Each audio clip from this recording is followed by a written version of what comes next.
Imvugo yaturutse kuri Samura mwene Junbi, Imana imwishimire. Yaravuze iti: mu by'intumwa y'Imana, Imana imuha amahoro n'imigisha, yakundaga kubwira abasangirangendo bayo, yarabazaga iti: hari uwagize icyo arota muri mwe iri joro? Nuko Imana yabaga ishaka akatubwira inzozi ze. Hanyuma intumwa y'Imana, Imana imuha amahoro n'imigisha, iza kutubwira rimwe mu gitondo iti: naraye ndose haza abantu babiri barambwira bati tugende. Njyana nabo, tugera ku muntu agaramye, undi amuhagaze iruhande, amuhonda ibuye ku mutwe rikawujanjagura. Ibuye rikagenda ryibarangura hirya ye, akarikurikira akaritora. Yafataga rya buye agategereza ko umutwe usubirana ukamera nk'uko wari umeze mbere, akagaruka agakora nk'uko yabigenje mbere. Ndavuga nti subhanallah, ubutagatifu n'ubw'Imana. Ndabaza nti aba babiri ni bantu ki? Bati komeza imbere, komeza imbere. Turagenda tugera ku bantu babiri nanone, umwe aryamye agaramye, undi amuhagaze hejuru afite urukezo rw'icyuma, akajya ku ruhande rumwe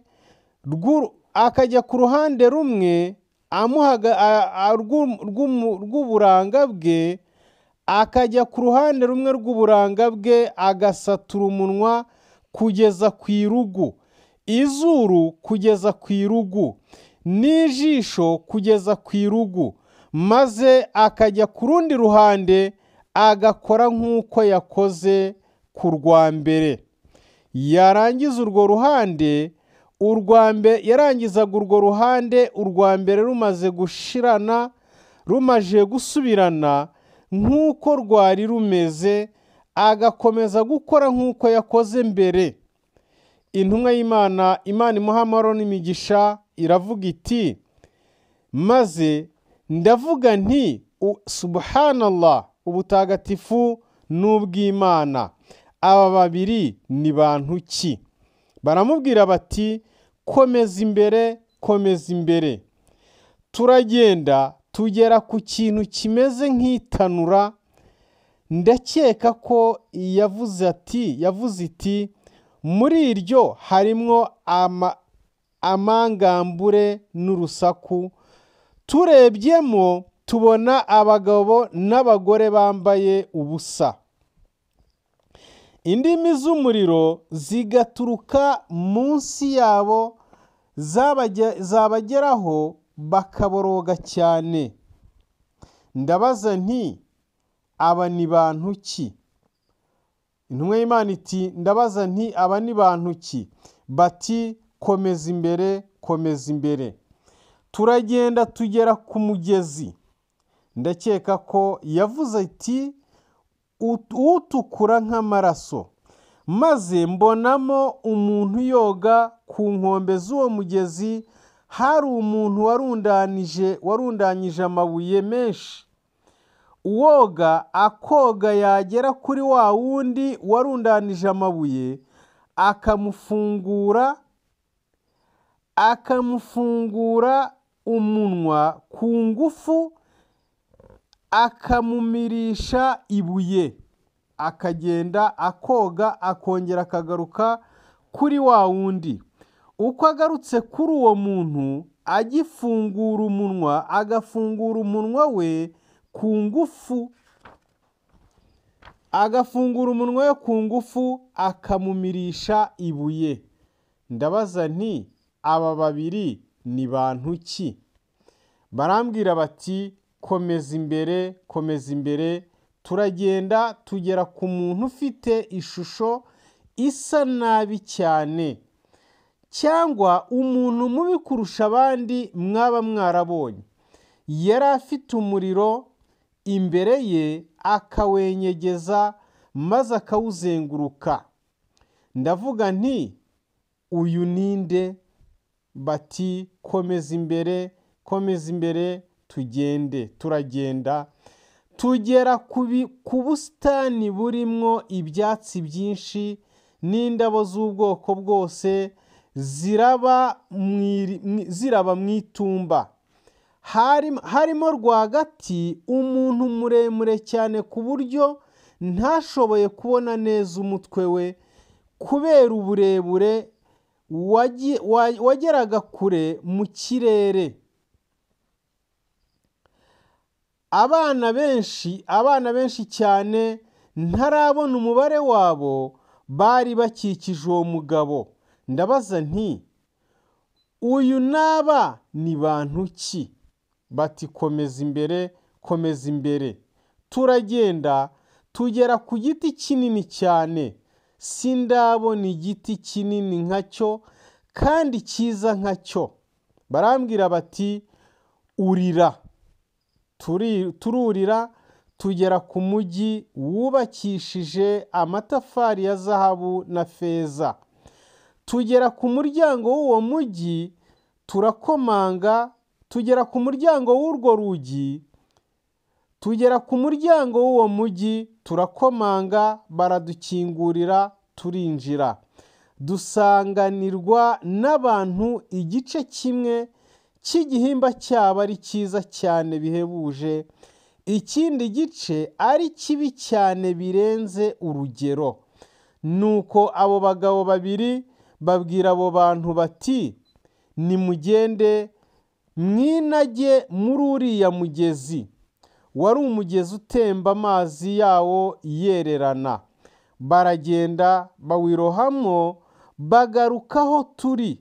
Cya gihimba kibi cyabavuyeho, bafite ishusho nziza cyane iravuga iti, barambwira bati iri ni ryo juru rya Edeni, kandi hejuru aha niho hari inzu yawe. Nubura amaso ndeba hejuru, nuko mbona ingoro yari imeze nk'igicu cyera. Bati iriya niyo nzu yawe. Ndavuga nti Imana ibaha umugisha. Nimureke Imana ibaha umugisha, nimureke ninjiremo. Bati ubu ntibishoboka ariko uzayinjiramo. Ndabaza nti ijoro ryose nagiye mbona ibi bintu bitangaje, biriya bintu nabonye ni ibiki? Bati ubu tugiye kugusobanurira. Umuntu wabonye wa mbere wamenagurwaga umutwe n'ibuye ni umuntu wize Qur'ani maze akanga kuyishyira mu bikorwa kandi agasinzira adasenze isengesho ry'itegeko alishayi. Naho uwo wabonye batanyura umunwa we n'ijisho rye n'izuru rye bakabigeza ku irugu rye, ni umuntu uva mu nzu iwe akagenda akavuga ibinyoma bihambaye bigasakara hose. Abagabo n'abagore wabonye bari mu kimeze nk'itanura bambaye ubusa, ni abasambanyi n'abasambanyikazi. Umuntu wabonye yoga mu mugezi maze akamirishwa amabuye, ni umuntu urya riba iby'ikirenga inyungu ku nguzanyo. Naho umuntu ufite ishusho isa nabi wari ku muriro awatsa akawuzenguruka, ni Maliki, marayika urinda umuriro wa Jahanamu. Umuntu muremure wabonye mu busitani ni Iburahimu, naho abana benshi bari bamukikije ni ba bandi bapfuye bari kuri kamere itunganye fitra. Naho mu yindi mvugo ya Barikani ni buri mwana wavukiye muri kamere itunganye Isilamu. Bamwe mu bayisilamu babwira intumwa y'Imana, Imana imuha amahoro n'imigisha, bati yewe ntumwa y'Imana, n'abana baba bangikanyamana. Intumwa y'Imana iravuga iti nabo. Naho abantu wabonye bari bafite igice cy'igihimba cyabo kimwe ari cyiza cyane, ikindi ari kibi cyane, ni abantu bavangavanga ibikorwa byiza n'ibikorwa bibi. Imana irababarira. Iyi mvugo yakiriwe na Bukhari muri imwe mu mvugo ya Bukhari. Iyi mvugo ikaba yarakiriwe na Bukhari, ikaba ari hadithi ya